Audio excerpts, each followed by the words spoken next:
So now from here, what's going to happen is I'm gonna enter in with a cross hook, and the hook is going to turn my head this way where I can shoot to his right side. Right side. Whatever he's throwing, he might be working and jabbing. I'm here. I'm like off of that, yeah. Come in. Boom. Boom. Off of this. I'm in position to come under to that side. The hook turns me where I'm here. I can get him. Okay. And then from here, now what's happening is he doesn't want to be on his back. He's not going to let me go for a kimura. Right? So what people do, this is common in MMA, is they roll right out of side control. They'll take their chances. Yeah. So as he rolls away, what's going to happen is I'm going to grab him around the neck, grab the wrist, and grab my own hand, my own wrist. All right. So I can sort of lean my way back and keep him close to my back, his back close to my chest, that is. And what I'm going to do now is I'm going to step this foot over his arm and sit back and set this one in as a regular hook or across here. All right. Now what's interesting about this situation is my legs are serving as hooks and I'm also trapping his right arm, which means if I pull this arm here tight, now his face is completely exposed and I can hit him and he can't do much about it. I could step over for a cross arm lock too. It's right there if I want. But what I want instead is to stay here and hit him. Okay? And then as he fights, then I'll reach for this ankle and I'll start to rotate this way and close it up. And now I've got him in a back triangle. It gets worse for him. I can then, if I'm choking him, that's fine. I can sit into him and squeeze, but I can also start to work this arm. This way,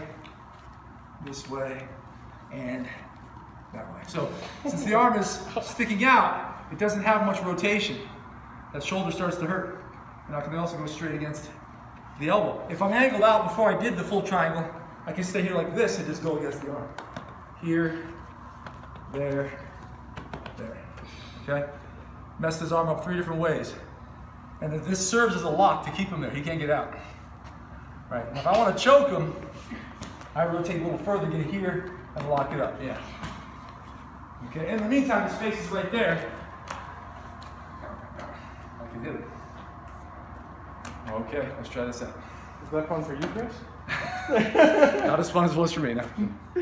Okay, so a little closer look at the details in this position. I got behind him because he turned away.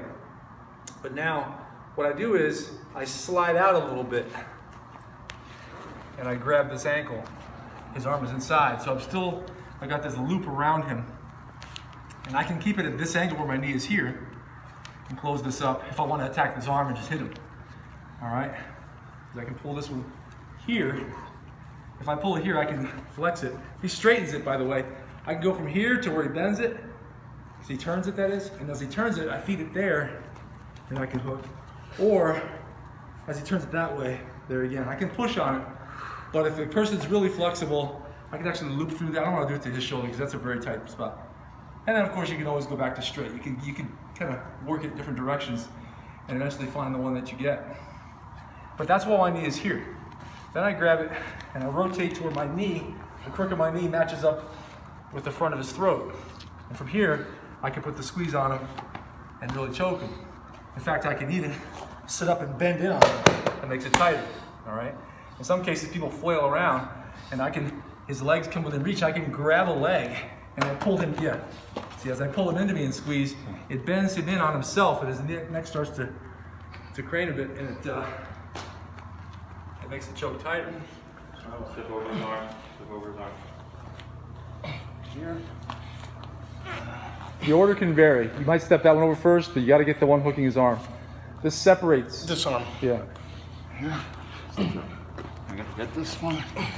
Here's what you can do sometimes. Go back up again. You got that grip. Now you're up. Oh, it's neutral? No, you're down. I mean, you're down on, yeah. Goofy guys. Okay, so what you do is you bait him, Leo, is you post your leg within his reach, and he hooks it, and you drag your foot back and hook his arm at the knee. And drag it back. Just hook him. No, just hook it and pull it back. I got stuck. Yeah.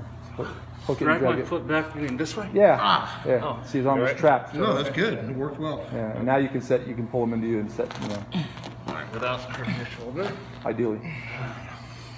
Then I bring this one. Set it across, yeah. 1 second here. That's your position. You can't hurt pure steel, Leo. Oh, you're a forged with iron.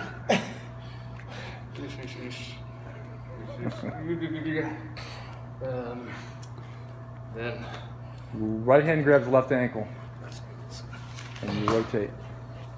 If you can close her up, you're good. That's good.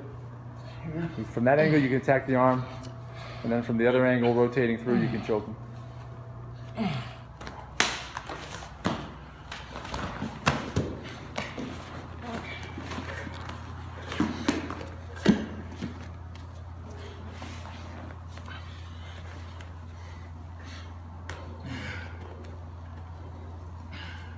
it's this one. No. Yeah. It is this one? Yeah, I think It's going to be, no, it's your other hand. Or what's my thought? There you go. Love your straight. Sorry. Now you want to rotate a little bit. There you go. That's good. And that's why you can attack the arm. Yeah. You can. Yeah, that'll work. And go straight on it. You can go back that way. Yeah. Tap. Now you rotate a little more to get your triangle choke. And put that squeeze. Nice. Good.